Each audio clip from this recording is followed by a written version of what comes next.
Let's roll, bro. All right. And welcome to this edition of the Big Blue in the Bronx podcast. I have Jules from the Giants Brawl podcast on. We're going to talk about a lot of stuff today because we have a lot in common. We're both Giant fans, we're both Yankee fans, and that's what this podcast covers.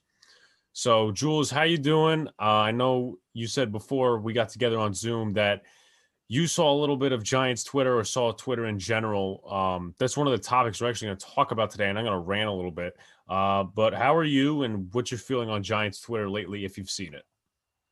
Well, listen, first of all, Alex, thanks for having me on, man. It's a pleasure. I always love branching out and, getting the Giants Brawl message out there. But in addition to that, listen, Giants Twitter is always, we always kind of clown on it because it gets a little crazy, right?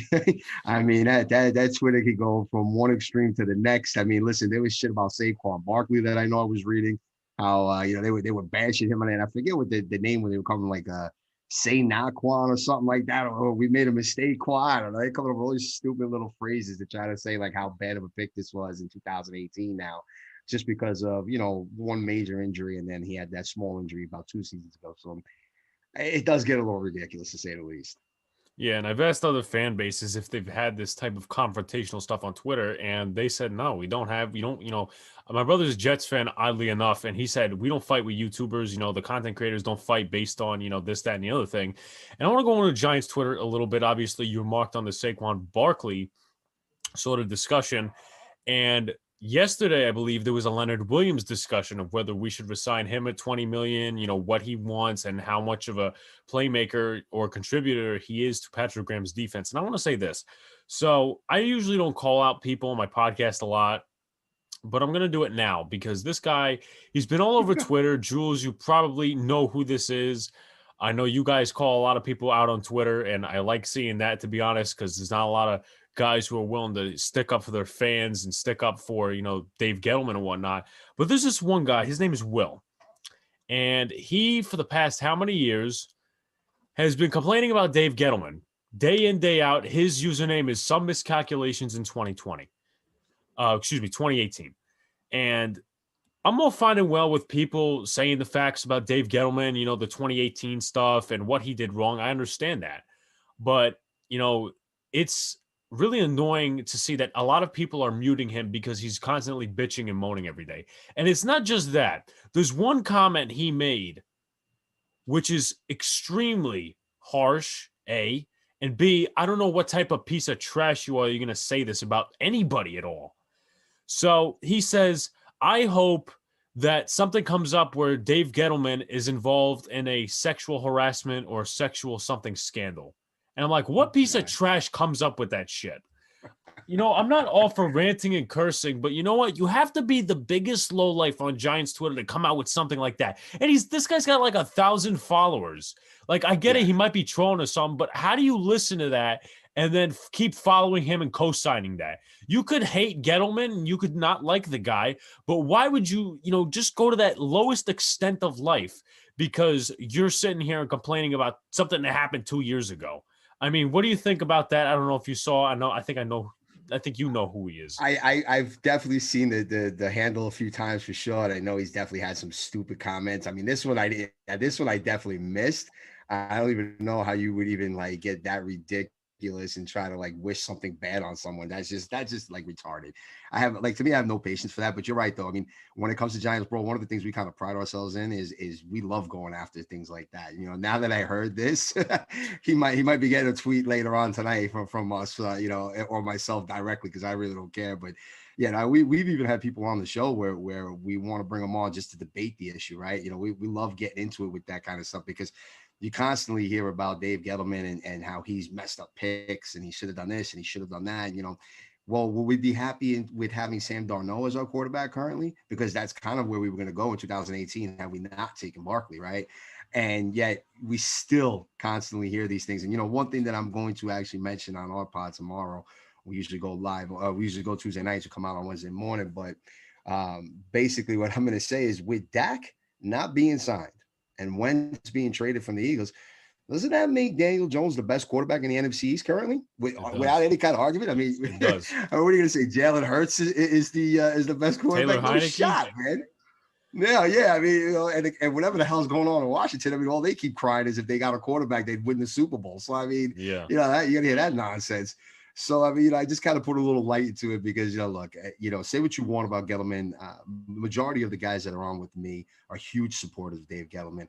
I'm the one that always has to kind of take the opposite side to it a little bit, just because I'm sort of on the fence. He's made some really good moves, and then he's made some questionable moves. And let's just face it. I mean, that's usually what happens with most GMs, right? You're never going to find a guy that's going to make every move and everything's going to work out perfectly. It just doesn't work like that. It's human error. There's mistakes. There's, guys like DeAndre Baker that we just didn't think would amount to what he did. And now he ended up with Kansas City. It's just a mess with that guy. So there was a few, little errors here and there. And when you look back on it, you'll sit there and you'll say, okay, fine. We didn't take the quarterback in 18, but then we did in 19. Who else besides Daniel Jones would you have taken in that 19 draft? There was no other quarterback that stepped up or emerged. I mean, you had guys like Gardner Minshew and a few other names like that, but they were more reaches than anything else. And look, you know what? We keep talking about it. And I know we're going to get into it a little bit later on too, is just that if we surround Daniel Jones with some actual offensive weapons, right, and we get back Barkley 100% healthy, I think this kid's going to do something. He might not be the next great quarterback, but he can be more serviceable than people think. I definitely agree with you there. And I was actually doing an article or similar something on it. You got to surround him with weapons to get, the best out of him, especially when you talk about, Darius Slayton, Sterling Shepard. People crap on Slayton for the year he had, and he didn't have a good year, but also at the same time, he's good fifth round value talent. You don't find stuff like that in the fifth round often. As well, going back to the Twitter argument, there's a lot of, content creators out there, most from what I've seen, that, are on the fence with Gettleman, but won't push, won't complain about him. That's sort of I would say, morale right now with Dave Gettleman. But you take a look at some other content creators, they'll, bash him and trash him and complain about him and whatnot. See, my problem is, and I as I said, I really don't like ripping the fans, but there's another certain guy on Twitter that will go out, I'll mention his name, repeat what Mike Too Nice says. And this is not a rip against Mike Too Nice. He has his own content. But there's this one guy who goes out there, repeats what Mike Too Nice says, and then comes back to really bash up the fan base on Twitter and doesn't know what the hell he's talking about. Like one of the other day, I was talking with another content creator on Twitter DMs, and the guy on Twitter says, "Thank you, Joe Judge, for the 2020 draft." I'm sorry, the Giants really let Joe Judge draft all these guys? The first-year coach that was in a Belichick kind of scheme, and other coaches work from there? I mean, you have to actually think to some of this crap, and it might be trolling or whatnot, but some people are just really two-faced in certain situations. Because the same guy, he trolls on Twitter, and he also tells fans to go fuck themselves if they support Dave Gettleman. Because if you say something like Dave Gettleman, he made a good move on this, you're supporting him. But it's not the same way if you're not supporting him or whatever. But this certain guy, he actually has made 2 videos on YouTube. He's got like 9 subscribers. Then no wonder his channel hasn't gone anywhere. And, he made like a Washington football team record prediction. This guy called him the R word. But nonetheless, he's a totally different guy when he goes on people's channels. He was debating this. One content creator says, "You know what? I'll go on your call-in show." Yeah, he wasn't going to do that, but my point is about this certain guy is that he'll say all this mean, bullshitty stuff about the Giants on Twitter. But when he goes to YouTubers I think it was yesterday, he was on Diggy's channel, Diggy546, I think his name is, and we were doing a mock draft, and he was sending super chat after super chat with relevant questions. So what is it? When you're on a live stream, you don't want to be recognized as the a-hole of the conversation, but when you're on Twitter, nobody cares? I mean, it just doesn't make a lot of sense to me, the way some of these people act. It is true. I swear. I think people create different personalities when they're on Twitter, right? Whenever you go on YouTube, oh man, that's my face. You're going to actually see me. So you're going to see the words actually leave my mouth rather than somebody typing on my profile page, right? Or sending out a tweet. And, I think a lot of times they'll just kind of get I hate to use the word more ballsy, but all of a sudden they're more like Twitter tough guys. Like we would call them out. That's why, I'm glad you mentioned that early, because we are always quick to call people out on that kind of nonsense. I love getting into it with different debates on who's good, who's bad, who's this. like I said, and I think you nailed it too with the whole point of most of the guys kind of being sort of on the fence with Gettleman. That's me. It totally is. Like like I said, I think, look, I want to see what he does in this draft. I'm looking forward to it. I had friends of mine that were calling me up saying to me, like, he's like, man, you better say on a podcast they need to fire Gettleman. But what's he done? Look at this guy. He's a boss. Andrew Thomas, blah, blah, blah, going on and on and on. And yet at the end of the day, I'm like, yes, but he still did these moves, that move. Like, give the guy one more year. I mean, you got a whole new coaching regime that just came in last year or this past season, right? You had guys that were hurt. You have a young quarterback that's still developing, which, obviously, look, his biggest knock was to get the turnovers down. He gets the turnovers down, but now the offensive production's down with it. So now everybody's complaining about it, right? With Daniel Jones, right? So there's all that kind of shit that goes on. But when it comes to Twitter, man, it's funny. You did mention that where you said earlier that the Giants Twitter fan base, it's like we need someone to kind of fuck with, and we get bored almost, right? And we get to the point where it's like we got to almost start turning on each other to get heated debates over whether or not Gettleman's good, whether or not Barkley was the right pick, who would take it at 11, do we sign this guy, do we cut this guy? And I think that's just like the whole New York fan base, where like literally, used to hear for years and years and years growing up how we were the best fans, but also the craziest fans, the most knowledgeable fans. And now, since you have all this social media outlets, it's so simple and easy to just, oh, there was something said about this guy. You know what? I don't agree with that. And then say something out, right? And then all of a sudden you're in this Twitter war over crazy shit. And you're not even realizing half the stuff that's coming out of your mouth because you're just like flying off texting things on your phone, right? And that's what I think happens a lot of times. It gets a little too out of hand because I know I myself may have gotten a little crazy on that Sunday night game when they were pulling starters out in Washington against the Eagles, when some Eagles fans were chirping on Twitter. Yeah. I mean, I definitely got myself in a few situations where I was like, look, man, if we were in the stadium right now, this would be a different conversation. So we need to stop. It would end differently. So that's what I find a lot with that kind of shit, man. A lot of it to me is just fun. Like I as long as, like, I don't care what you say, as long as it's nothing too insulting, right? Or something retarded, like you mentioned earlier, where it's like, oh, I hope this guy gets a sex scandal like Harvey Weinstein, so his life could be ruined. Like, oh, you're not saying something stupid and unintelligent. I'm all down, man. You could curse, you could say whatever, you could make fun of me. I don't care, right? I love that kind of shit. I eat off of that. But at the end of the day, to me, it's all fun and games. I never take that shit personally. So if I ever come at people, just understand that I'm just trying to like debate and have some fun with it. But that's just me. Going back to, obviously, you mentioned about the New York media, and it's a good point to bring up. Obviously, with everyone trying to be their own person, everyone trying to be their own site. There's different sites, of course, where it's beat media, and it's also guys trying to be, the beat media, or at least trying to make their own content, which is really, I've noticed since becoming a content creator, is that there's more clickbait out there. Yeah. Whether it's the beat media, whether it's, people trying to be somebody else, and, they'll get you off, they'll suck up the fans, unfortunately, on the topics of Deshaun Watson and JJ Watt. They will suck them up. They will go in there, say, should the Giants land this guy? Fans will read it. They say, oh, this is not too interesting. Well, too bad. You already clicked on it. That's the unfortunate part, and people don't seem to realize that. And the other day, I saw this article. Should the Giants come out and sign Deshaun Jackson? I'm like, this guy's like, how many years old? He's cut from Philly. He's, his NFL life is behind him now. His best thing to do is retire, and we're considering him as an option because it's clickbait. I mean, some people just have to read between the lines here. And going back to the beat media, people, unfortunately, it's kind of like the same subject about people getting sucked in. Some of these guys, and you probably know who the guy is, I'm probably going to reference him in about a minute. Some of these guys just make clickbait content that fans don't see and read through the lines. They don't care about the fans. They care about the clicks. They care about the money. And, we saw all through the Deshaun Watson thing. Should the Giants trade for? And people are telling me why we should. And that guy I'm going to reference is Chris Carlin, if you know who that is, off 98.7 ESPN. And he also came up with another clickbait. It wasn't an article. It was a video. Why the Jets should keep Sam Darnold.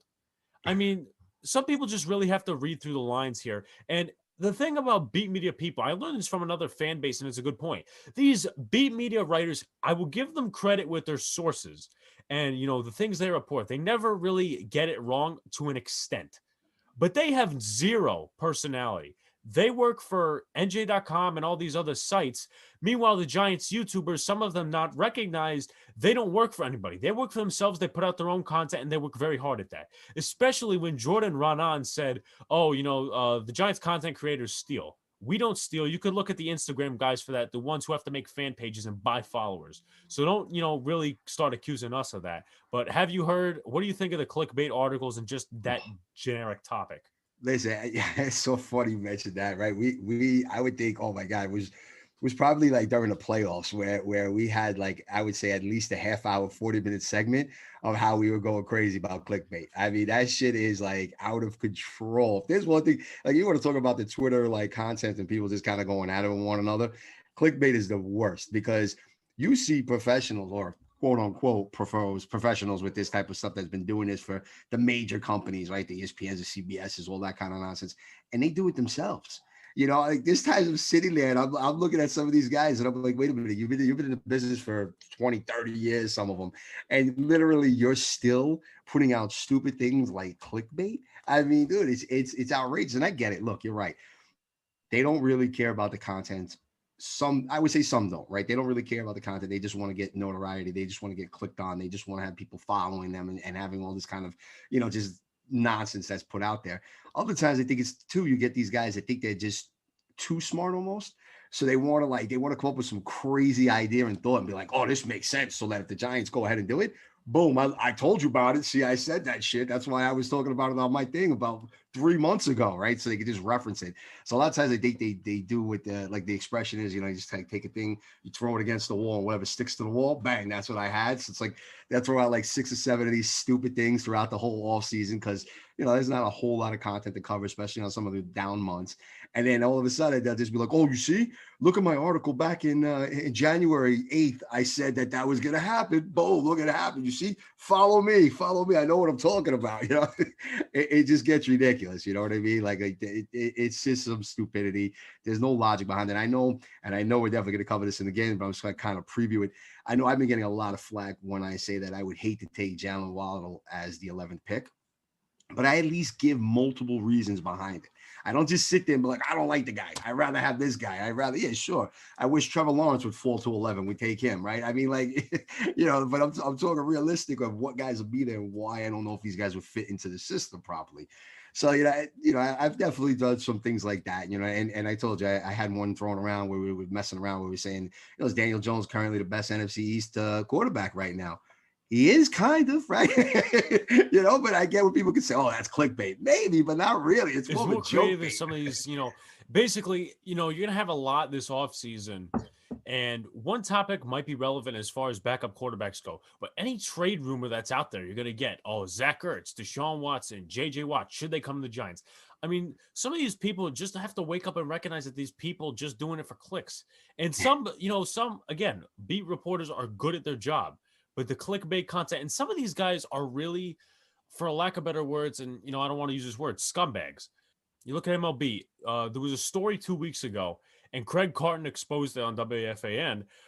Jeff Passan apparently knew about the Jared Porter situation 2 weeks before it happened, said nothing. I mean, how could you even do that?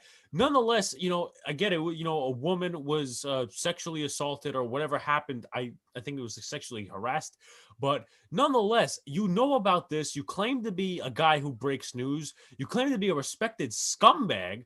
But now you're going to go out there and just try to prove your point and try to make yourself great again. And what really pissed me off is these beat writers for the Giants.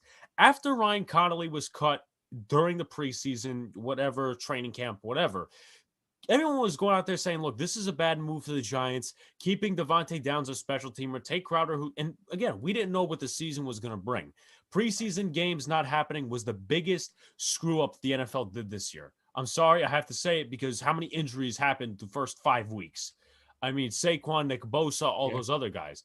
But you get these beat writers coming out and saying, oh, you don't know what happens on the field. You don't know what happens in the locker room. You don't know what happens in what Joe Judge sees. So you automatically don't know. I mean, first of all, these are the fans that actually click on your stupid articles. So how dare you say something like that? And I get it. Fans are fans, just like we were talking about earlier about taking stuff and only saying half of it and knowing half the logic of a move or something like that. but these are the people that I would say somewhat look up to you because of your sources and stuff. With your sources, you're nothing. You really aren't, other than fans and sources. I mean, Andy Martino, he still gets recognition and he doesn't even have sources. He doesn't even break news. So it's just, again, amazing to me that some of these guys actually get traction. And listen, I like the Giants content creators. I've associated a lot with them on YouTube, at least within the first year of my content creating. The problem is, in my opinion, I think a lot of YouTubers need to be more vocal about this stuff. I'm not saying trash it like me, trash it like anybody else, but, and I always bring him up one way or another. His name is Cop Pizzle. You've heard of him, Okay. and Giants YouTuber. So he trashes the media a lot with the clickbait articles and that stuff. And a lot of Giant content creators don't like him because, he refers to the other guys as geeks. And that's why Giants guys don't like him. Um, but when we're talking about like the other content creators, the more popular ones, I just feel that they need to be more vocal about this stuff, because a fan could go out there and say, okay, other than the reaction, what is different when I'm looking at these two? I mean, seriously, that's just my opinion and how I would go about it. Because again, you need to, other than, the entertainment standpoint, you put that aside. If any podcast anyone listens to is entertaining, you know, and then the reaction, you put those two aside and you start making clickbait articles. And if you do or you don't, which is the difference? Which is the people that actually care about you, like the YouTubers, or are you going to go to the beat media and just read bland articles that only get them clicks? They don't benefit you, only for you information wise, which everyone would probably be spreading. So, what is your thoughts on that? I want to get a little of your gist, even though we've kind of been repeating It's the great. same thing. It's a really good topic nowadays. I think a lot of it's changing, right? In my opinion, where I don't think it's going to, like the direction of having everyone just kind of set up where it's like these major networks and these guys breaking off and doing their own podcasts where they basically follow the same format that they followed forever when they were working for a major network. It's all like you said, it's all kind of just regurgitated type of stuff that just kind of is repeated over and over again, and stats down the throat and all these different things, rather than taking the content and forming an opinion on it, and then also making it kind of like more entertaining than normal, right? That's something that I always try to drive for, where we take the facts, we stay hardcore fans, but then we also bring some jokes into it. We make it a little bit more personal. We try to like relate to like how, well, what if I was really the GM or this, that, and not hold back to where I got to sit there and say, oh, wait, got to be careful if I say this because somebody might get pissed off on Tuesday because I said this thing yesterday, right? Like it's just annoying with that shit where a lot of these guys will just watch everything that they say as far as content's concerned in regard to like a sensitive topic. They won't actually ever really give their opinion. So after a while, it just becomes so robotic that like a lot of these things are boring. And I think there's other guys that are starting to create their different platforms now where they're getting away from that. And they're kind of just giving it like a little bit more to the mainstream where they're saying, look, man, this is how it is. This is what I feel. Look, you don't have to agree with me. It's just my opinion, right? I'm not here to, I'm not trying to hurt nobody, but look, at the end of the day, maybe I don't agree with the way that this, this rule is in place, or that this, person got off with doing nothing, as far as, like you mentioned earlier with the whole, Porter thing, right? If you were, how like, uh, nothing was said for 2 weeks. So somebody should have came at him and said something like, who cares? Like, yo, that's what I felt. Like it bothered me, and I'm just going to come at you with my opinion. And I just feel that like a lot of these podcasts are now, a good portion of them are trending that way, where they're getting away from the nonsense of always having to follow what the mainstream wants to do. Oh, 1,000 people on Twitter told me that I should feel this way. Well, screw it. Then I'll be the 5 people that feel this way. You know what I mean? But as long as it's like you're standing for something good rather than just trying to stand for something that's just a little too over the top or too personal to people, or really a sort of sensitive subject. But I don't know. That's just sort of how I feel. I think that like content is changing, and I think that's what these podcasts are allowing. And you're going to start to see a little bit of a change. I think even more so with the mainstream, where they're going to start to like sort of relax a little bit more and be a little bit more personal. Because you mentioned earlier about personalities. You're right. A lot of times you don't ever really get to learn these guys' personalities. They're just sort of like plain. They just come at you one way. They give you the facts, and they're like, and that's because I've been doing it for 25 years, and that's ESPN, and we'll see you later. I don't know. That's what I've been finding lately. Like a lot more people want to see edgier and funnier and creative type of sort of podcasting. And it comes down to two things. And I was having a discussion, more of a, I would say, almost argument with someone today because I had a website and he wants one direction, I want another. But we, come to a resolution on podcasting. But as I said, it's a different, sort of subject. Um, there's a lot of people out there, as I said earlier, with the clickbait content that they try to make websites and try to be the beat writers. Andy Martino or whatever guys anyone can think of, they try to be somebody else. You have to make your own content, and whether it's be entertaining, whether it's going to be informative. Yes. Sometimes you'll have those YouTubers, you'll have those podcasts where it's going to be boring as hell, but hey, it's informative. It's your own Sure. content, and if it gets views for you, and if it gets clicks for you, and your fans enjoy it, well, you know what? You have a success on your hands. And the other thing is that a lot of these beat writers, in ways, are scared to critique their own teams that they cover. And that I learned from another Jets podcast called Let's Talk Jets Radio. They're actually probably streaming soon, but Nice. obviously this is in prep for Tuesday's podcast. But these guys, they used to have credentials. His name is Tyson Roush and Kevin Sorkin. These guys used to have credentials. They used to do the probably boringest things on planet Earth. They lost their credentials because they critiqued the team on too many occasions. And also for the fact that the one guy's dad is a season ticket holder for the Jets and said, hey, if your guy, meaning your son, hangs Jets apparel in the background, we're going to take away your season tickets, which is absolute bullshit because that team sucked for years. And Yeah, yes, that is a seriously. true story. And, ever since they lost their credentials, obviously they've had side jobs. One's a teacher and one's like martial arts, whatever. And they've been doing some funny stuff since then. Like they've attracted guys from other fan bases to go watch them. Like for the Super Bowl, they did a music funny comedy segment. They had the one guy beatboxing. It was, crazy all over the place. But I would say the main point of that is, create your own content, but don't try to, mock somebody else. Be your own person. And going back to the beat writers, if I didn't say earlier, a lot of them try to promote a team message. They're scared to rip their teams because they might get fired. They might get their credentials taken. So you have to read between the lines with this stuff. Going back to the Connolly thing, Giants fans absolutely hated it. Was it a good move? Yes and no, because we wouldn't have seen Tate Crowder, but at the same time, Ryan Connolly was coming off an ACL injury.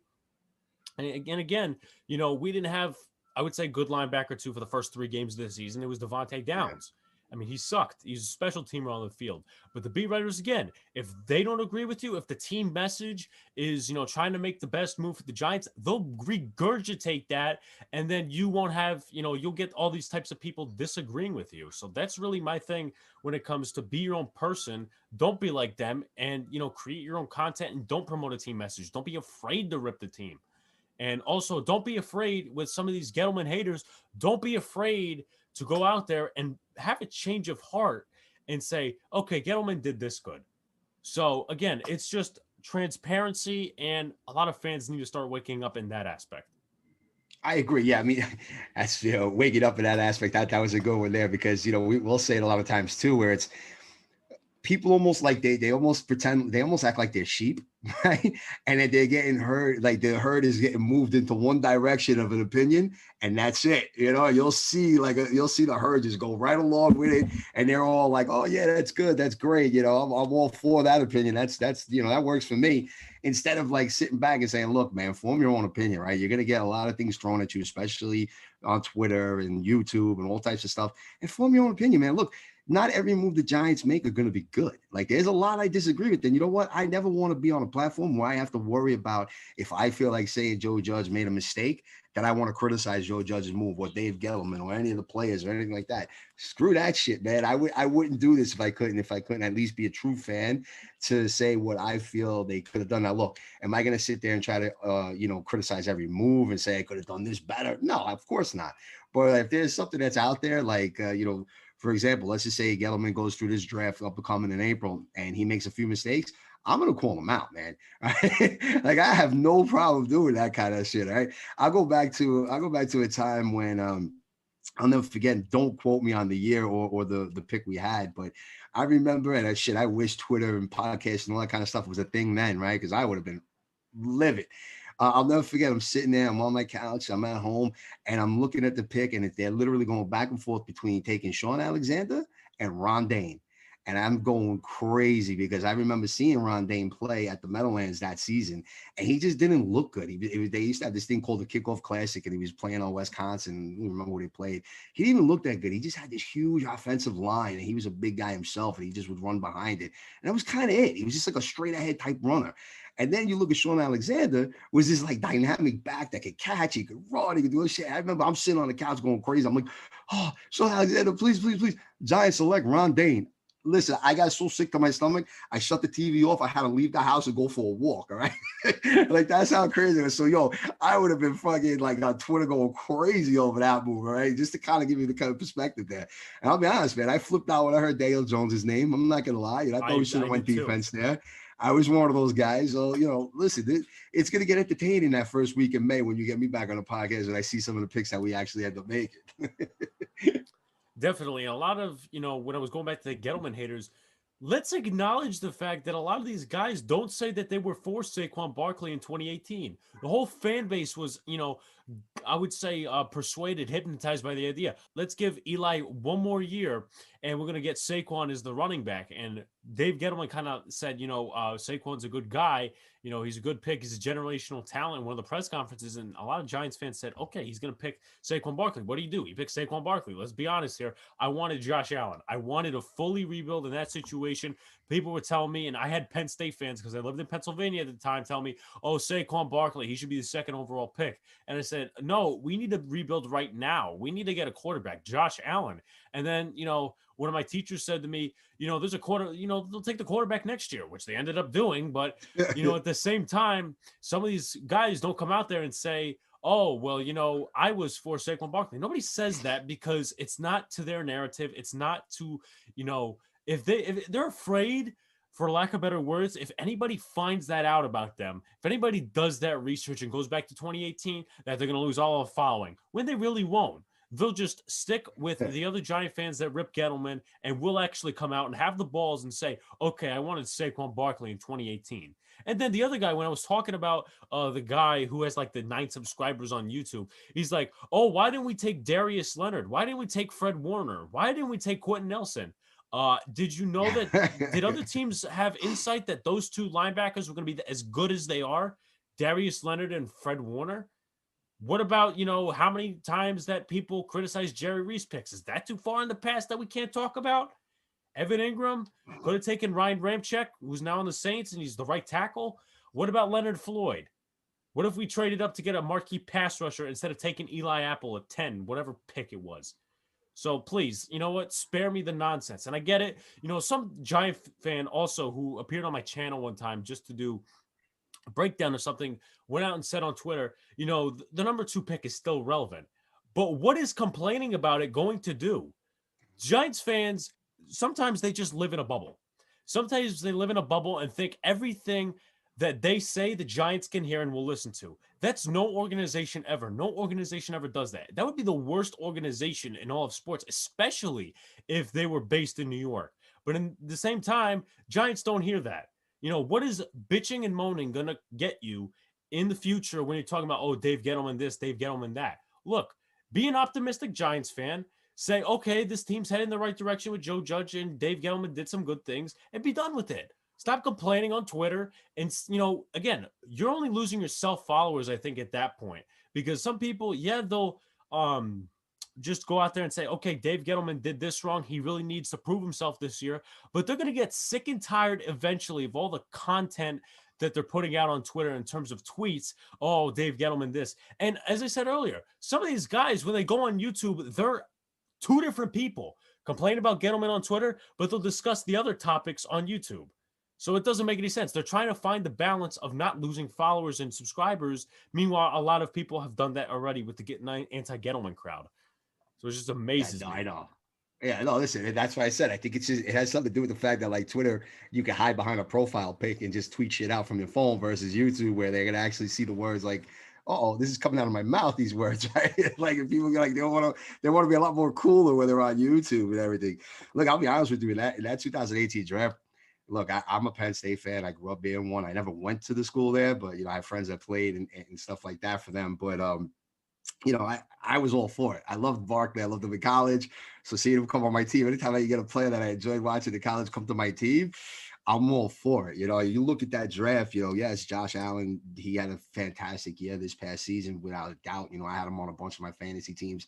I had a feeling he was going to break out, especially, with Diggs being there, and they had a few pieces working in the right way for him this year. But again, if you would have told me we would have taken him number 2 overall, there would have been a lot of backlash to that. And he didn't have the best rookie season. And forget it. If they were crucifying, Gettleman for Barkley, could you imagine what they would have done to Josh Allen in this part of New York? After Don't 2 forget, he years does of play. having a subpar completion percentage. Correct. Everybody talks about Don't that forget. now. Yeah, right. In Western New York, you can get away with that shit. You're not getting away with that in South New York, right? All right, the city will rip you apart, man. Like up there, they feel for you. They like it. He's a good guy. Like he does a lot for the community, so they get behind him. But over here, we would have ripped that dude to pieces, man. I don't even know if he would have made it with the Giants, right? To be fair, I mean, he might have, but you just, you never know. I know he got a great relationship with the offensive coordinator up there this past season. That's one of the reasons why he stayed on, for another year for them, so they can make a push in 2021. And he just was able to take it to that next level, and hopefully he just continues moving forward. But I mean, when you look at the rest of those quarterbacks with Josh Rosen and Darnold, I mean, like, dude, we would have been lost, I feel, with any of them quarterbacks. If Barkley doesn't get hurt last season, I don't even think we're having this conversation, right? Because the guy would have probably ran for like 1,200 plus yards. He would have scored 10 touchdowns. He would have caught like another 60, 70 passes for another, 500-600 yards. And we wouldn't have been having this. The guy would have been close to, 2,000 all-purpose yards with like over 10 touchdowns. And no one would be questioning this number 2 pick. But the fact was he got hurt a little bit year 2. Then he misses all of last season pretty much because, he got hurt real early in game 2. And that's it. Now, all of a sudden, we're kind of writing him off where that's it. Barkley, he might be a bust. He might be this. We should have done 14 other moves. Like, it doesn't work anymore. Gettleman doesn't know what he's doing. He should be fired.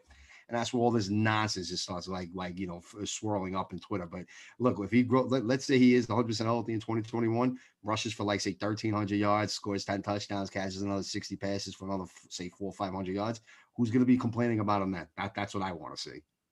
See, that's also something I said a couple of times on a couple of different YouTube channels. When the Giants, if they start winning, let's just say they go out to a 4-2 record, have maybe a top 10 defense, top 15, top 10 offense, maybe. That's a really stretch of imagination. But let's say they do it, you're going to see, and Giants fans hopefully will wake up to see this point, who just wants the team to do well and who just wants to complain and make content and clickbait. That's what we're going to see. If the Giants make that next step next year with Daniel Jones and all the weapons that hopefully he's surrounded by, you're going to see a breakthrough. You're going to have one side where it's, Giants fans were just complaining because they want the team to win. Or it's going to be, we're going to criticize every Gettleman move ever just to get likes on tweets. So that's something you're definitely going to see at that point in the game. And we'll see what happens in 2021. But once again, I'm not no Gettleman lover. I'm not no Gettleman hater. But at the same time, give him his credit where the credit is due. Yeah, I agree with you 100% there.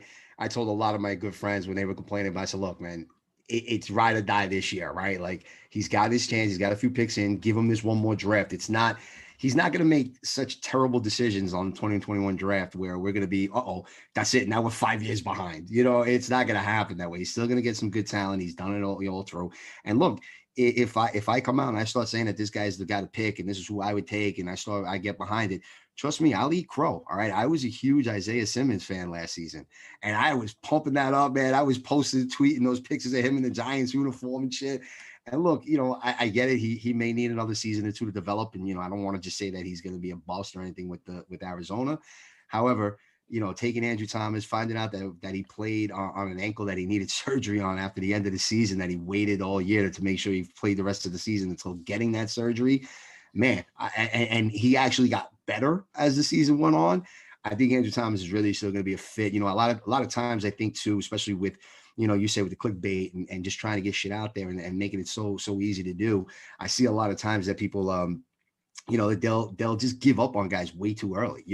Years ago, a quarterback would come into the league, they wouldn't even smell the field for the first 3 seasons of their career. Now all of a sudden it's like the guy's got to come in and in game one he's got to be able to throw 400 yards and 5 touchdowns, right? It's like ridiculous the expectations we have for them.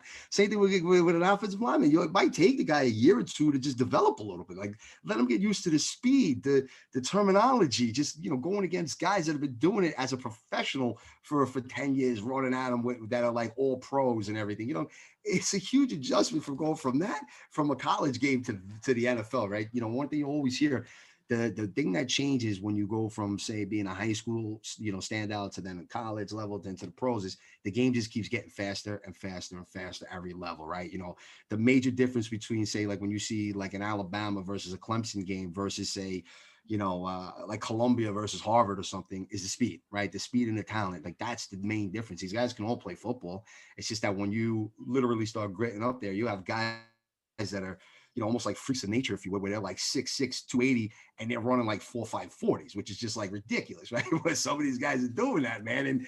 And like that's what the adjustment has to do. And the guys that work hard, stay in the gym, stay late with practice, they develop. And there's nothing showing that Andrew Thomas wouldn't be that kind of guy that is going to put in the work that he needs to just get to that next level. And I expect big things out of him in 2021.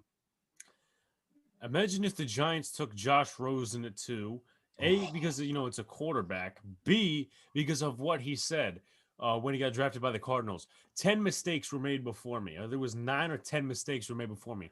Like he wanted to pull in Aaron Rodgers in that aspect because I think Rodgers said something similar in the 2005 draft. But then look how his career, it's unfortunate what happened in Arizona, but now they surrounded Murray with talent. I mean, obviously, a lot of people think the Cardinals are a fake team. I honestly think they are a little bit. I need to see more out of them because what they finished 8-8 last year. But it was sad what happened with Rosen. But you know what, dude? When you're saying, "Oh, 8 mistakes, 9 mistakes were made before me," and now Josh Allen's emerging with the talent he has, again, just shut your mouth and wait for wait for yourself to develop, wait for your team to develop. It's not just about you, and that's unfortunately what a lot of these players in the modern NFL think. Think it's about them. And again, one of the reasons why I wanted to trade Odell Beckham Jr., well, not that I wanted to trade him, but more like I started agreeing with it after he got traded. Because I started seeing, what it was eventually going to bring. Dexter Lawrence, Jabril Peppers, O'Shane Zimenez, some of the other guys that we got in that trade. So obviously you'll still have a couple of OBJ fans out there. What did you think of the trade at first, and then what was your later reaction?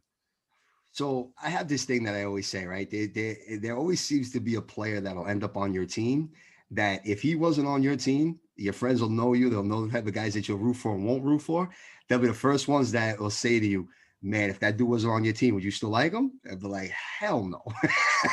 And OBJ came into the league where I was like, yo, that dude is nasty. He's a tremendous talent. But it was like after his first 2 seasons, he just started walking around like he was the man. He didn't have to do anything anymore. Like that was it. Like he was God in New York. Like he just won back-to-back Super Bowls and like whatever. He's got a 12-inch, right? But whatever.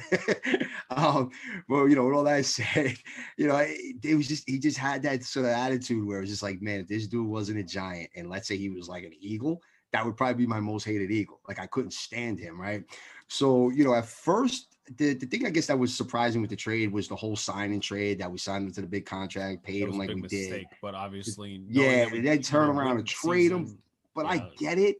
It wasn't working with that coaching regime at the time. It just there was pieces missing. There was just they didn't have true leadership, right? Or if they did, it wasn't the right type of leadership.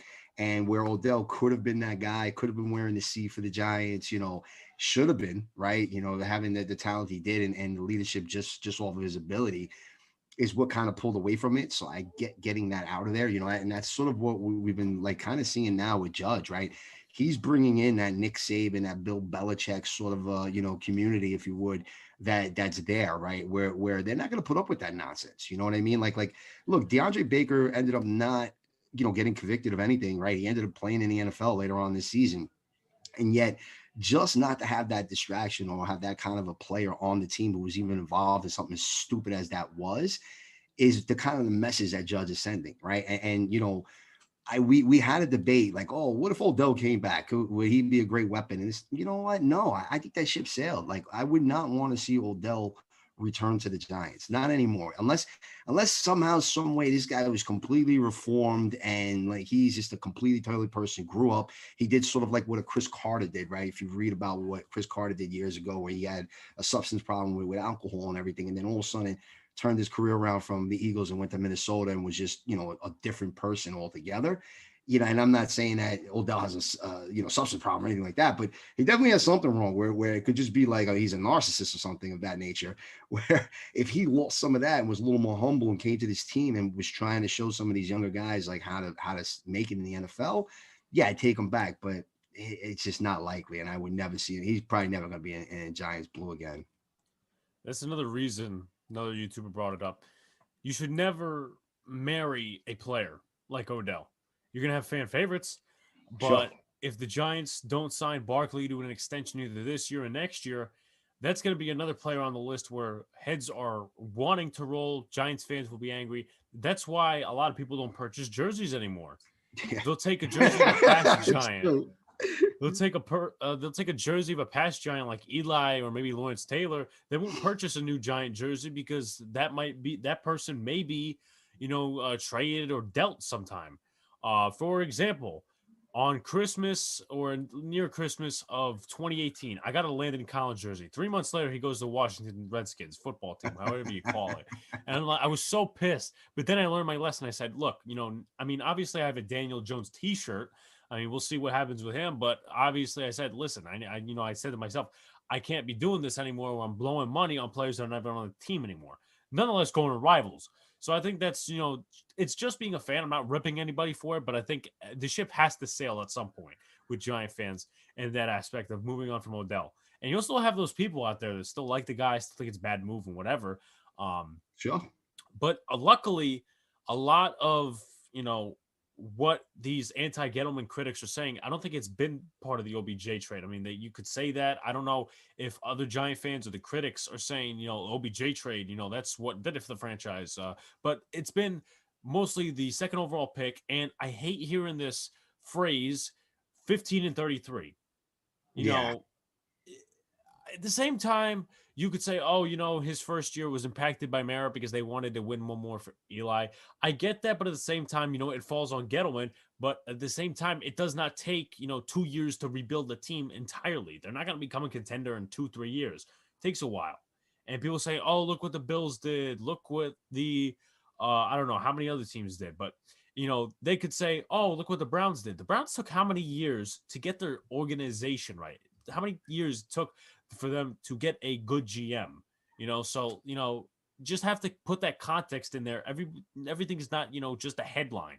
You can't just, it's context that works with these things. And a lot of Giant fans and just a lot of fans in general don't read between the lines with the context. They just take the headline and they run with it and they say stuff and then they look like an a-hole on Twitter. Yeah, no, it's so true, man. And look, you're right. Cleveland took forever to rebuild. And it's only this year that Baker Mayfield actually took it to the next level, right? He was another guy that they were kind of writing him off as a bust. And in this season, he kind of progressed, kind of similar to Josh Allen. I think he got overshadowed because Allen just really blew up. Where Baker had a pretty good year. If you look at his numbers across the board, obviously I don't have them up in front of me, but they were actually pretty solid. And that's part of the reason. But part of it is too is that they have this dynamic run game with Chubb and Hunt that's also developed, right? Hunt going into the trouble that he had and in Kansas City cutting him. All of a sudden he signs with Cleveland. Now you have these two dynamic running backs that you can create this running game. Myles Garrett with the pass rush.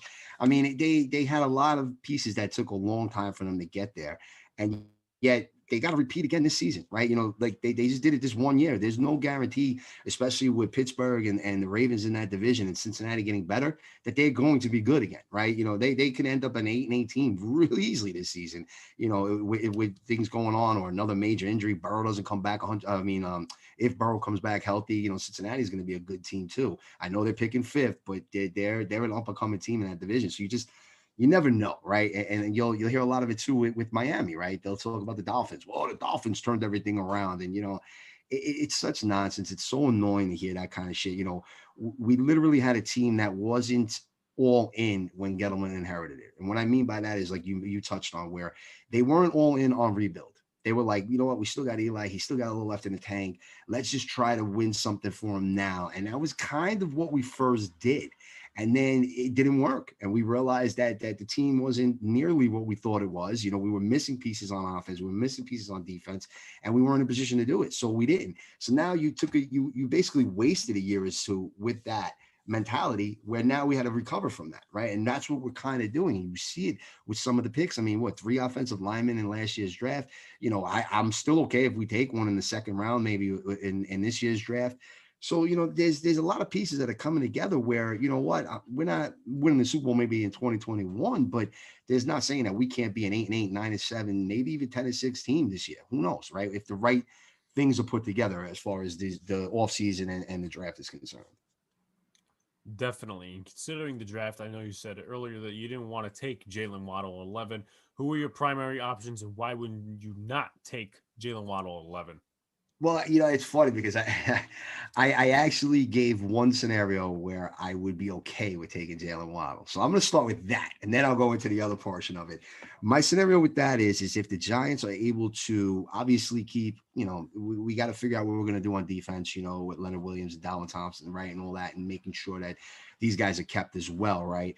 But if we're able to sign like a receiver like, say, Corey Davis, right, 26 years old, guy 6'3", 225, former 5th overall pick, coming off of one of his best seasons in a team where he was basically the 3rd option, maybe the 4th option, right?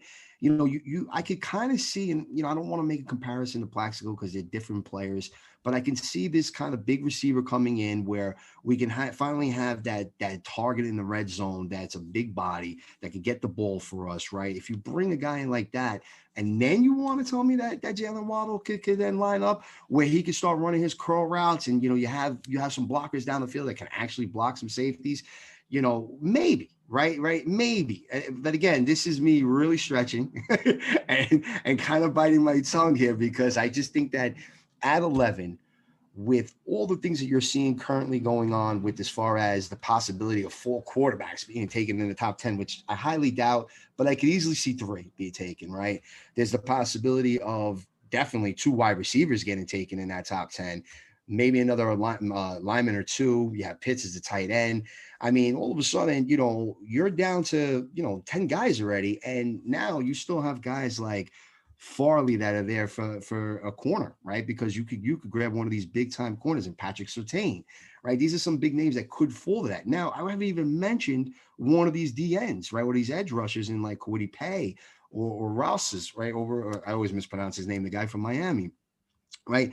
Like that, you know, I haven't even gotten to this. I think at 11, the Giants should have something fall to them. I don't want it to be where, oh, Waddle's still available and we need to reach and grab him here at 11, because let's face it, last season they were talking of Henry Ruggs, and they were basically comparing Waddle to Ruggs, these burners, and you know, Ruggs throws his blazing speed in the combine on a 40-yard dash, and that's where everybody just kind of said, wow, this guy could be a game breaker. Yeah, if you have pieces in place, you get one of these shorter, like speedster wide receivers, they're going to be able to stretch and open the field for you.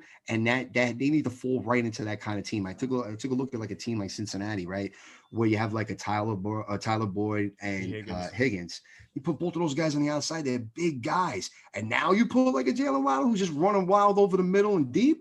Yeah, that's going to create trouble. And that's where this guy's like real talent is going to be able to be put on display and work. Whereas for the Giants, we don't really have that yet, you know, and we're expecting this dude to just come in and be this playmaker that, first of all, he's coming off of a major injury.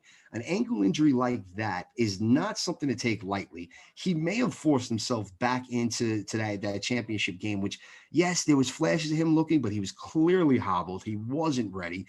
There's not going to be any kind of combine, so we're not even going to see if that ankle's 100%. And now you're going to have this guy. Doctors aren't even allowed to examine. Right. You know, and to me, at the 11th pick overall, that's a huge risk for you know, years ago would have been an undersized receiver because he's under 6 foot. You know, a guy that relies on his speed and is coming off of a major ankle injury. And yet his teammate Henry Ruggs was supposed to be just as good, if not better. There was a comparison between the two. And Ruggs had 26 catches for Vegas when they took him in the first round last year. There's some red flags there that make me worried about taking a guy like Waddle at 11. I hope to God that someone takes him either earlier or something else falls to us there, like maybe Pitts or As I mentioned, I look, if we Patrick Surtain is sitting there at 11, and some of these other, like Chase is off the board, and Devontae Smith, who I'm huge on, is off the board. I would love Patrick Surtain. I mean, Dan, there goes our CB2, and all of a sudden we might have arguably one of the best secondaries in the NFL. Period.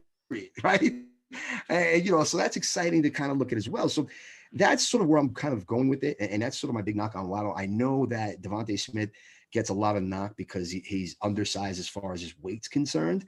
But the guy's dynamic, man. If you look at his numbers even from last season, he still put up numbers with Ruggs and Judy on that team. I mean, how does that not say something for you? And then all of a sudden, you get an injured player in Waddle this season, and he just takes over and has one of the best wide receiver seasons in college history. Like, you can't just ignore that type of shit and just be like, oh, well, he's 15 pounds underweight, so he's not going to make it in the NFL. Like, dude, he could grow into like a man body, they call it, right? As he starts hitting his mid-20s and put on a few natural pounds of weight and still be effective and have a good, long, promising NFL career. So I guess if I had my choice pick this year, it would be Devontae Smith. I don't think he's going to be there at 11. But if we, like I said, with the exception of like Trevor Lawrence falling to 11, who I would just be ridiculous, of course. But Smith would be my number one. Pitts is sort of creeping into being number two. If he's there, you got to really consider taking Pitts there at 11. I do agree with the Waddle part. I think a lot of giant content creators honestly underrate the part of his injury, because they mention absolutely, to be honest, really nothing about that. Obviously, there are questions about Smith. And one thing that a giant content creator brought up is with Patrick Surtain or Caleb Farley, you're not getting a cornerback 2. You're getting a second cornerback 1, shutdown corner. And I know a lot of Giant fans have PTSD from the Jerry Reese era of drafting Amukamara and Eli Apple. But, give Gettleman and this coaching staff a chance, and maybe you get a second cornerback 1, a shutdown corner. But in my opinion, honestly, with this whole draft, and I haven't made as a pinpoint decision of who I want to take. If the Giants take like Carter Samuel or Corey Davis in free agency, because they're not getting Galladay or Robinson. Let's be honest. Let's put the fairy tales aside.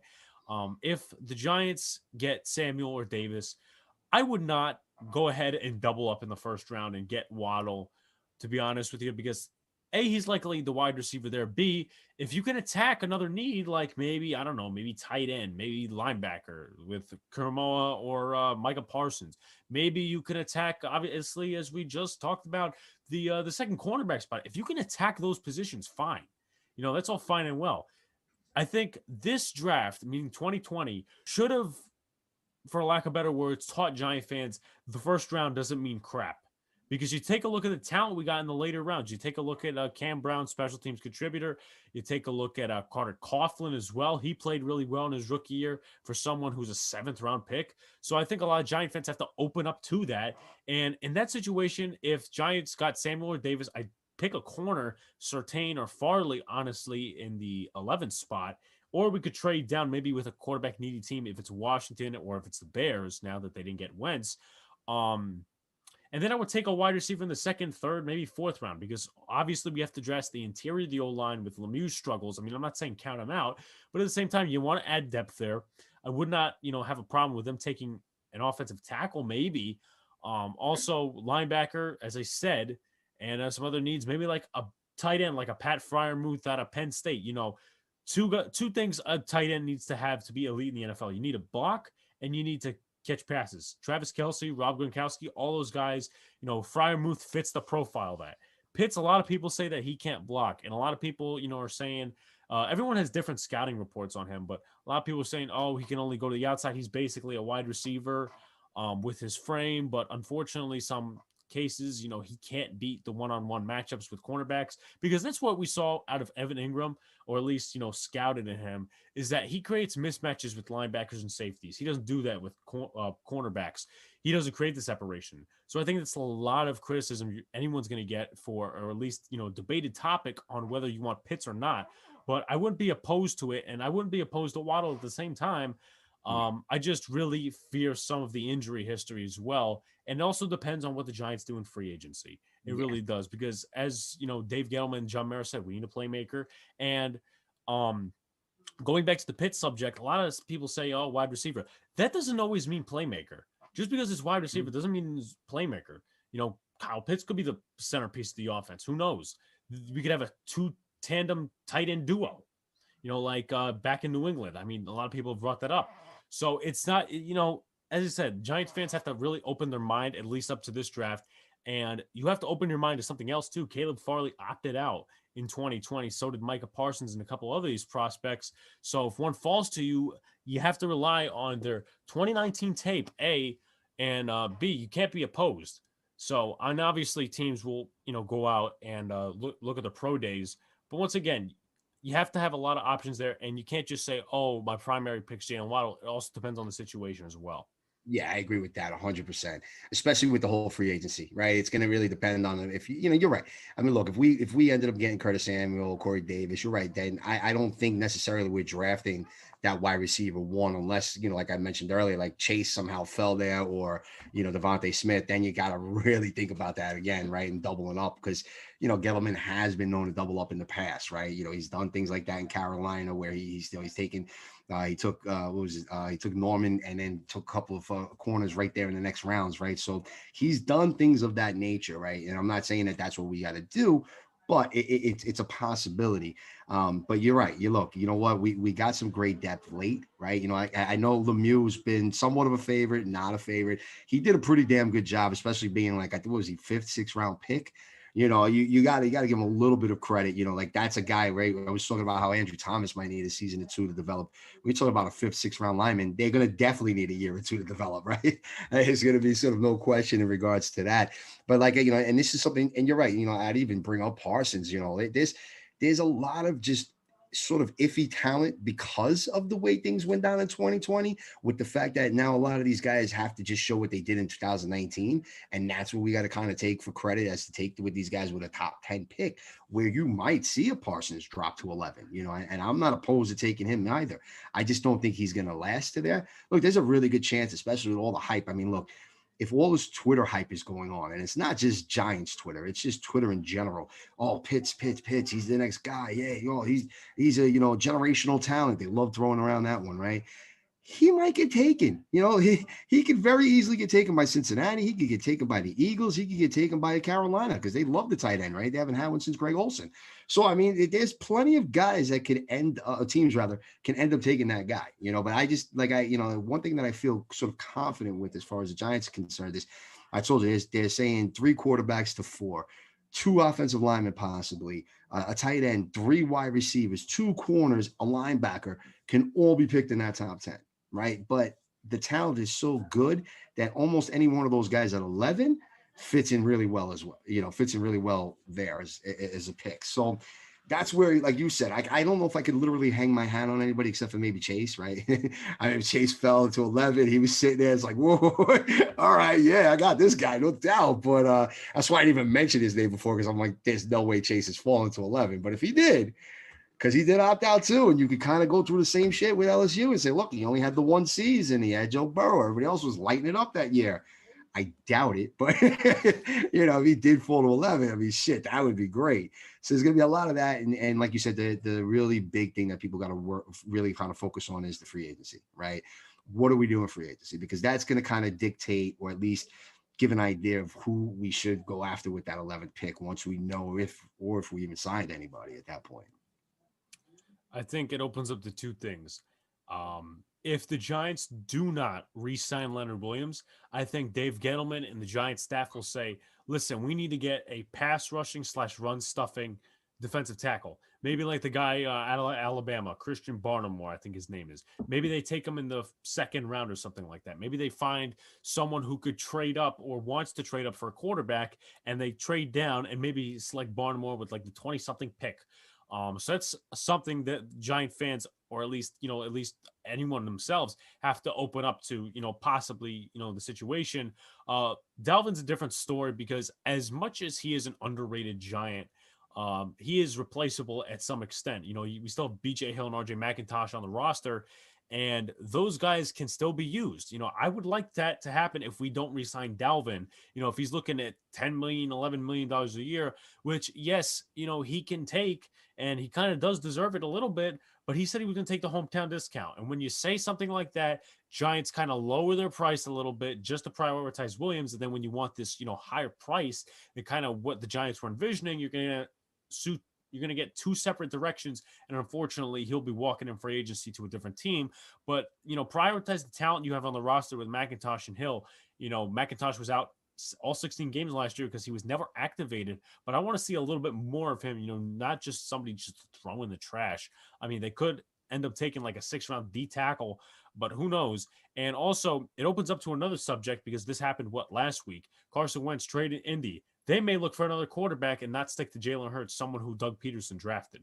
So that is definitely something for a lot of mock drafts to go after, even though they are really not accurate outside the top 10.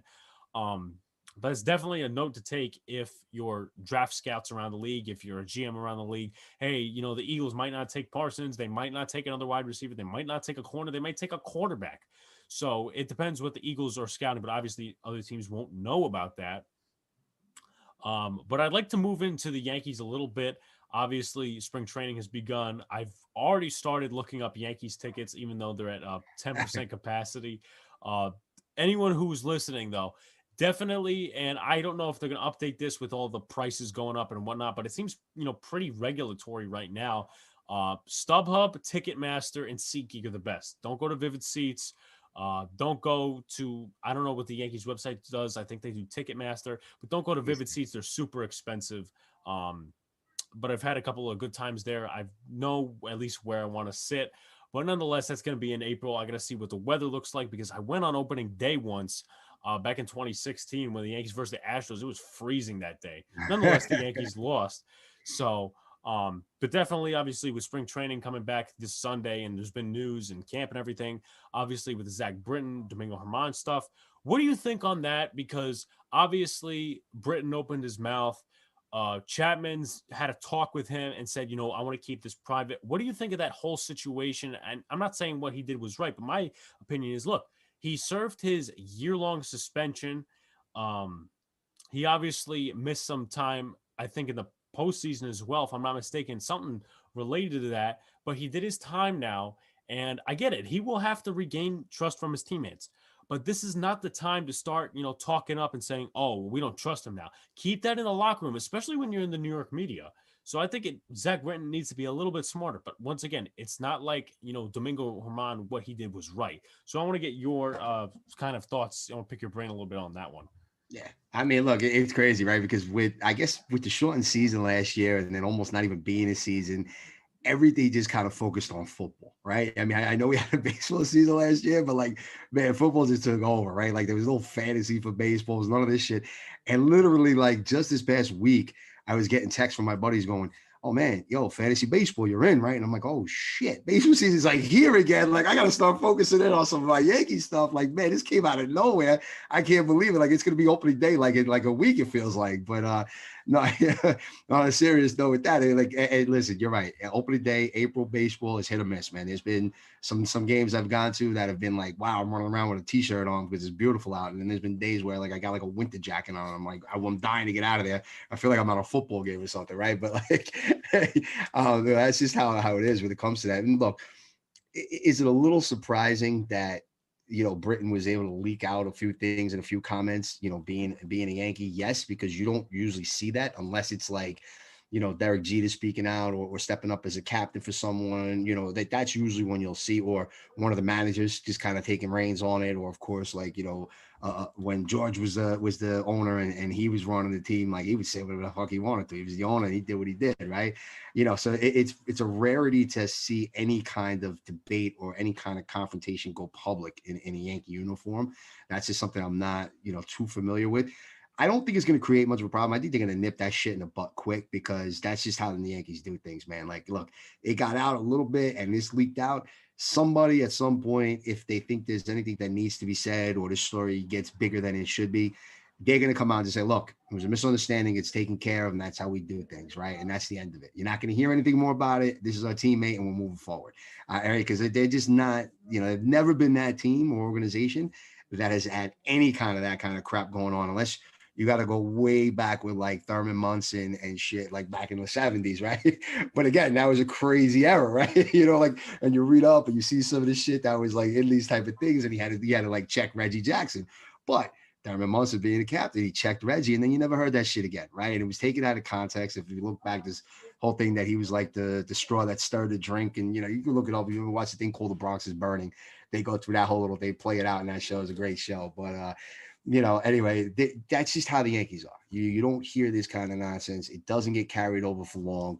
They nip that shit in the bud, if you would, and that's it. They move forward because that's just the type of organization you're talking about.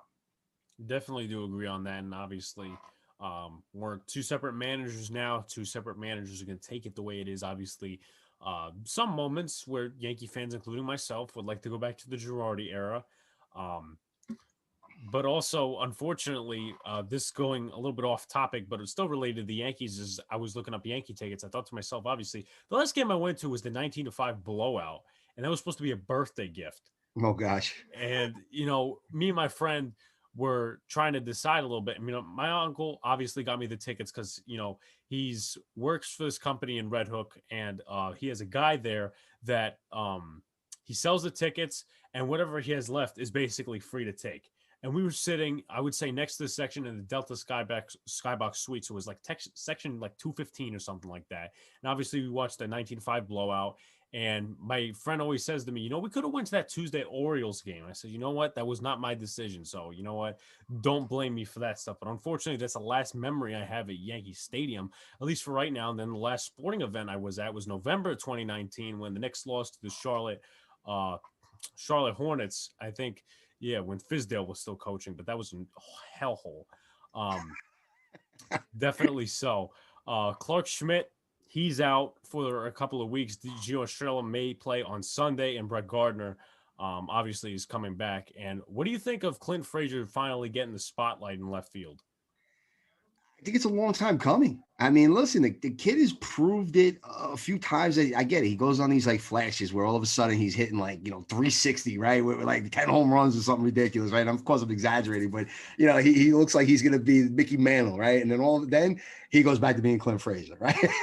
and like just like that overnight. So I don't know, listen, anytime, a player gets called up or they're playing, it's hard to just kind of get thrown in on a major league level, play for a few games, a stretch of maybe a couple of weeks, and then all of a sudden either get sat back down or become more of a bench player, and then you just kind of have your role reduced.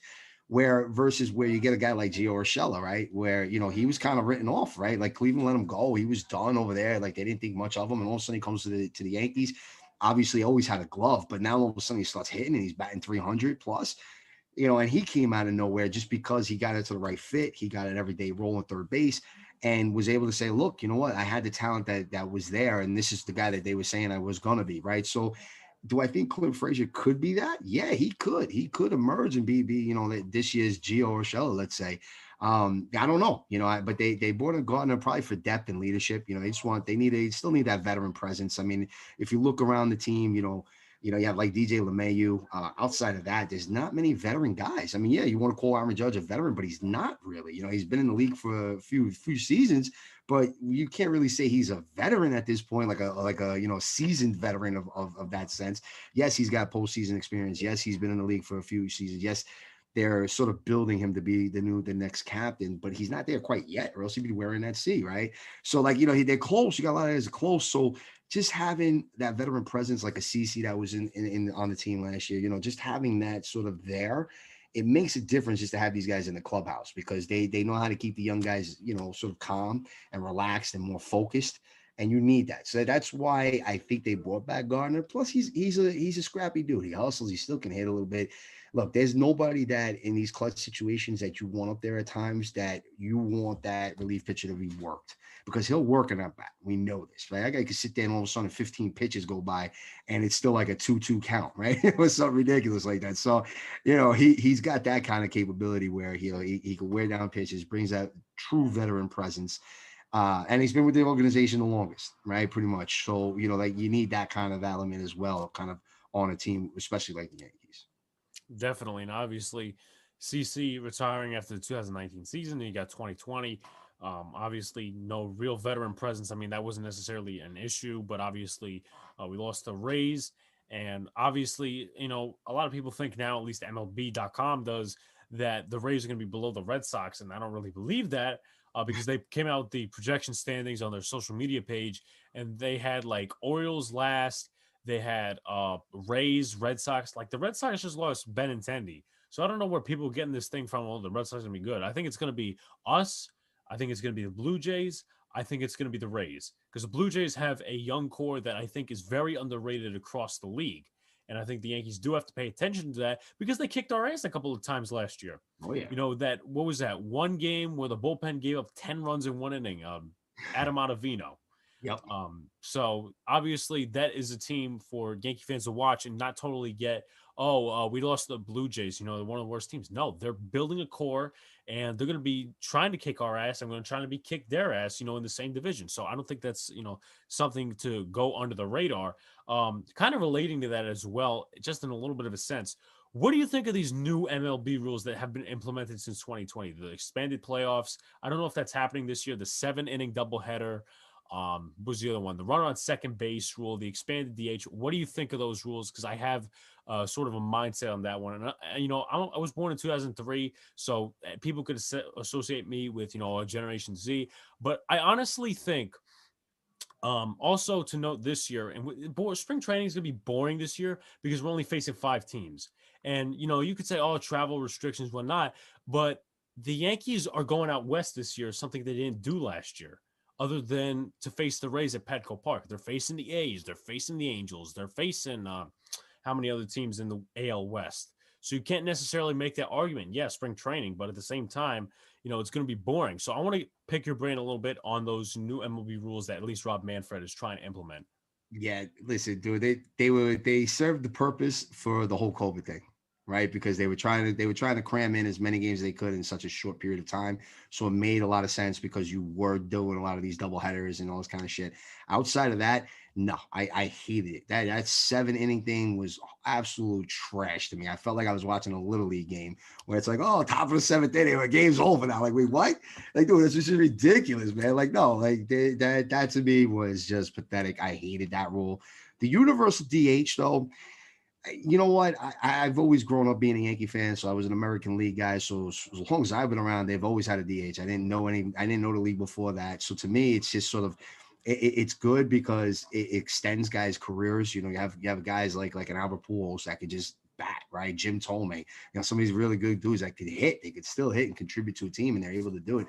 I get the whole sort of old school defensive side of it where you got to plan for the pitcher to come up and you want to pinch hit for him and all this kind of shit. But I thought the universal DH was actually a really good move. That was one of the ones I was like kind of a fan of. But like, man, those 7-inning doubleheader things are fucking trash. And then extra innings, you're gonna start a runner on second again. It's like Bush League, Little League shit, man. Like, dude, starting a runner on second base, you didn't even do that in high school, let alone fucking in the major leagues. Like, what? I don't understand like how you're speeding the game up and what you're saving there. Like, these guys have been used to playing 162 games, and all of a sudden we have this COVID thing, and now all of a sudden these guys can't play 162 game season. Like, things are normal. I get it. You might get nervous that you have to plan for a few, cases where there's going to be COVID and a couple of games might get shut down and you might miss a couple of games here and there.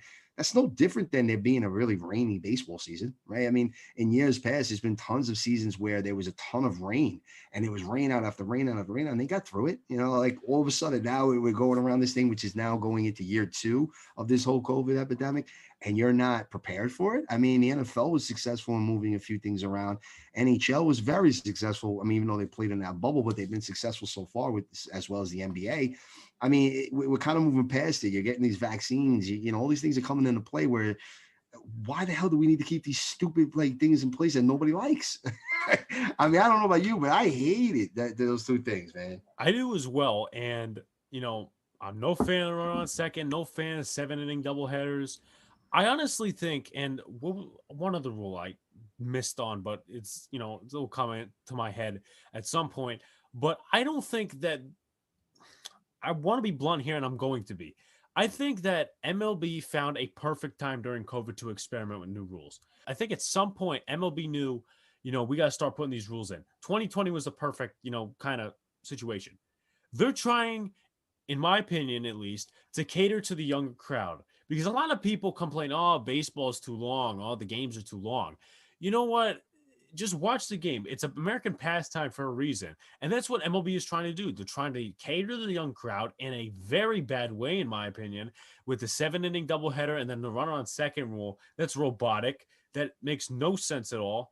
And even though we hate MLB umpires, robotic strike zones will be a part of this, in the next couple of years. Which, what if there's a glitch and a first pitch down the middle is a ball? What are you going to Right. do in that situation? So I don't think MLB is being smart with this. I don't think, Rob Manfred's doing a good job in that situation. And I really hate the fact that he cut so many minor league teams. I mean, that just does a detrimental thing to the sport and so many small communities as well. Because obviously, us being Yankee fans, there's a team in Staten Island.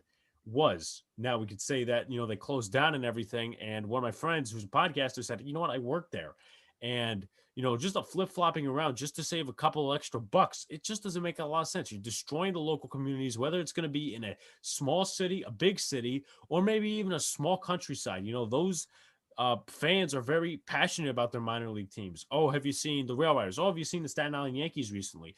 These guys are passionate about their teams, whether it be a small baseball team, an independent league, or whatever. That's something that the community bonds on. And MLB just took that away because they want the billionaires to save money. I know you probably, just thinking off, I would say guessing, you probably hated that as well. Oh yeah, no, I definitely did. I mean, look, you're right. It definitely it sucks in a way because we don't see it as much as like Pennsylvania would, right? You go out in the Scranton, right? Like there's not much out there, Wilkesboro. There's just not, right? But yet you had that AAA team out there, and that drew a huge crowd for the Yankees. You there's other cities around the country that don't have big market. You take like Columbus, Ohio, right? When the Yankees were there for years, like these little towns, that's what they get. Like that summertime comes around, and man, like that city's like sort of jumping in a sense where like that's the bread and butter. They get some of these young guys. Sometimes like some of the veteran players will get hurt and they'll rehab a game or two there. So oh man, we get to see this big time player in our backyard. Aaron Judge is coming back and he's going to play 2 games there, right? You take all that out of there. I mean, granted, he wasn't going to do that on something like the Staten Island Yankees. It's more Division One, but they had a cool little thing going on between them and the Cyclones, right? So like even for like local things, you could take your kids there, right? I have friends that were saying that kind of stuff where, oh, I go there for like a third of the price of going to Yankee Stadium or going to Citi Field, and the kids are young, they don't know any better, right? It's just baseball to them, right? So you take that element out of it, where look, shit, you could have went to Coney Island, grabbed the hot dog, and saw the Staten Island Yankees play the Cyclones. Fuck it, for like cheap too, right? Like those kind of things suck that's not around anymore because that's how you build the fans, right? These kids remembering experiences like that as a young kid going to the stadium and seeing these type of things where there's a lot more going on, and they're giving away souvenirs and they're throwing things into the stands, and you have all these additional attractions that these minor league teams will have. You take that element out of there. So, now the fan base starts to go elsewhere. The kids don't want to play baseball. They don't remember going to a baseball game. They start looking at soccer or football or basketball or one of these other sports because that's where this is sort of built from. That's what kind of built like the whole, from the ground up type of thing where, they would go as a kid and remember seeing that shit with their parents or their father or whatever. And you take that element away from it. That's something that's sort of overlooked. You want to speed up the game. You want to have different features and all that kind of shit. The reality is this, look, anybody that's like sort of in their, late teens, early 20s, you want to go have a good time, you go to the game. All right. Until the playoffs come. Then you can go to a couple bars and you watch the game in a bar because that shit's fun too. But you go to the game, man. You experience it. You don't necessarily even have to get a great seat, man. Go sit on the bleachers and just have some fun, man. Drink a beer, have a hot dog, whatever the hell you want to do, and just bullshit out there. It becomes like a hangout. And listen, the last few years, what they did to Yankee Stadium and the way they rebuilt that whole bleachers, man, that shit is cool out there. There's a lot of times we just go just to hang out there. I won't even go to my seats. I'll sit in my seats for like the first couple innings. And then before you know it, I'm drinking a beer in the outfield, just hanging out, like watching a Friday night game outside, and the game's live in front of me. So that's just something to kind of keep in mind if you ever say that the game's dull or slow or something like that. Definitely. And I'm going to bring in my own example for this situation. So, obviously, with the COVID thing, and this relates, of course, to what we're talking about. So, now, obviously, New York Penn League is gone. Staten Island is not even a team anymore. and they moved Brooklyn Cyclones up to the Double A kind of division, Double A squad, whatever you want to call it. And the thing is that for my school, we used to have the green and white games because green and white is our uniform. It's the colors of our school. So green and white. Every year we would have a green and white game. The varsity team would play against JV team. They would mix up the teams and we would play against each other. And I did that back in 2019. I think it was in June. And we would do that on the Cyclones field. And that was my first year of moving to Brooklyn, getting to know the atmosphere. And I actually played on MCU Park turf. It was really cool. But unfortunately, this year, obviously COVID last year, so you didn't have to, no season was played. And you look at this year and it it presents a obstacle for us if we're going to do any green and white games, because that's what the coach said he wanted to do. He said, listen, we may not have a dinner because the capacity may not be, what we want it to be, but we, at least want to get a green and white game in. Now, the problem is with them moving up to Double A and you having more games, more than a short season, low A team, that might become an obstacle depending on the schedule. So now we're thinking other options like Staten Island or somewhere else. That's something, again, that Major League Baseball and a lot of people think, oh, you're just getting rid of minor league teams. No, you're removing that from the communities. And that's unfortunately the issue. And it has touched me and a couple other teammates in that same subject. Yeah, no, definitely. I could see that, it's true. And they don't, they look at the dollar value more so than anything else. And that's what literally just comes into its numbers versus what it does for a community and how it changes everything around that community. And definitely, and catering to the millennium or the millennials of this era is not a good way to really, I mean, I'm not saying you have to cater the old folks and, just have go back to baseball and on radios and stuff like that, but catering to, uh, the younger generation in terms of making new rules just to benefit them. I mean, this is not even, to be honest with you, it's not even about COVID anymore. They found a space to put in the rules, and that's what it's going to be like in the future. And unfortunately, I want to become a broadcaster. That's why I started this thing. Another thing that COVID impacted is, the way things are set up. And a couple of radio hosts mentioned this. And also with the MLB, let's just say teams this season, meaning last season, 2020, if you had your broadcaster, let's just say broadcast for the Yankees, Michael Kay, they always stayed at Yankee Stadium. If the Yankees, for say, went out to went out to Flushing to play the Mets, they would stay in their home booth. And unfortunately, billionaires, owners around the league will say, okay, that saves us money, so we don't have to travel anymore. You know how many people would love to travel around the country just to get the scenery and stuff like that while their team that they broadcast for is in town? I mean, you're taking away from that as well. And a lot of people don't think it that way, but no, it is about the dollar. That is pretty much wrapping up the end of the Big Blue in the Bronx podcast. Jules, thanks for coming on. You guys can check him out on Twitter. Appreciate it. Giants Brawl. Also, he has two other guys that he does a podcast with, as he mentioned earlier. New podcast out on Wednesday, you said? Yes, yeah, Wednesday, definitely. Wednesdays we have it come out. It'll be on Apple, Spotify, all that kind of stuff. And then we've even been posting a little bit like unedited one on YouTube just for shits and giggles, just for the hell of it. We throw it up there once in a while too, just in case you want to get a look at us and see what we actually look like when we're doing it. Definitely, if you're tired of all the beat writer geekiness and all the, just the generic content, these guys are really entertaining.